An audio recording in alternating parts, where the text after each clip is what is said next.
ಧ್ವಜ ದಂಗಲ್ಗೆ ಸಿಎಂ ವಿರುದ್ಧ ಸಂಸದ ಪ್ರತಾಪ್ ಸಿಂಹ ವಾಗ್ದಾಳಿಯನ್ನ ನಡೆಸಿದ್ದಾರೆ. ಸಿದ್ದರಾಮಯ್ಯನವರ ಹೆಸರಿನಲ್ಲಿ ರಾಮನಿದ್ದಾನೆ, ಆದರೆ ಸಿದ್ದರಾಮಯ್ಯ ನಿಷ್ಠೆಯಲ್ಲ ರಹೀಮನಿಗೆ.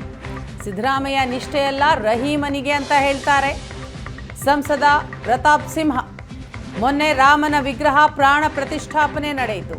ಆ ಸಂದರ್ಭದಲ್ಲಿ ಫ್ಲೆಕ್ಸ್ ಹಾಕಬೇಡಿ ಅಂತ ಹೇಳಿದ್ರು, ಬ್ಯಾನರ್ ಹಾಕಬೇಡಿ, ರಸ್ತೆಯಲ್ಲಿ ದೀಪ ಹಚ್ಚಬೇಡಿ ಅಂತ ಹೇಳಿದ್ರು. ಇದನ್ನೆಲ್ಲ ನೋಡ್ತಾ ಇದ್ರೆ ರಹೀಮನಿಗೆ ಇವರ ನಿಷ್ಠೆ ಅನ್ನೋದು ಸ್ಪಷ್ಟವಾಗುತ್ತೆ. ಸಿದ್ದರಾಮಯ್ಯ ವಿರುದ್ಧ ಬಿಜೆಪಿ ಸಂಸದ ಪ್ರತಾಪ್ ಸಿಂಹ ಕಿಡಿಕಾರಿದಂತಹ ಪರಿ ಇದು. ಸಿದ್ದರಾಮಯ್ಯನವರ ಹೆಸರಿನಲ್ಲಿ ರಾಮನಿದ್ದಾನೆ, ಆದರೆ ಅವರ ನಿಷ್ಠೆ ಮಾತ್ರ ರಹೀಮನಿಗೆ ಅಂತ ಹೇಳಿದ್ದೀನಿ. ಅದಕ್ಕೋಸ್ಕರ ಅವನ ನಿಷ್ಠೆ ರಾಮನಿಗಿಂದಲೇ ಇರೋದ್ರಿಂದಲೇ ಅವರು ಈ ಥರ ನಡ್ಕೋತಿದ್ದಾರೆ.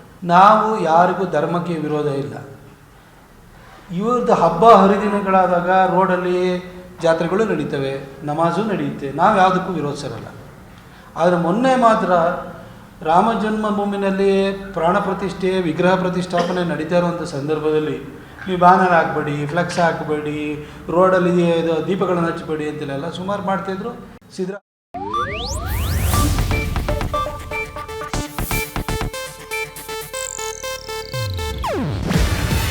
ಇದು ಏಷ್ಯಾನೆಟ್ ನ್ಯೂಸ್ ನೆಟ್ವರ್ಕ್ ಪ್ರಸ್ತುತಿ.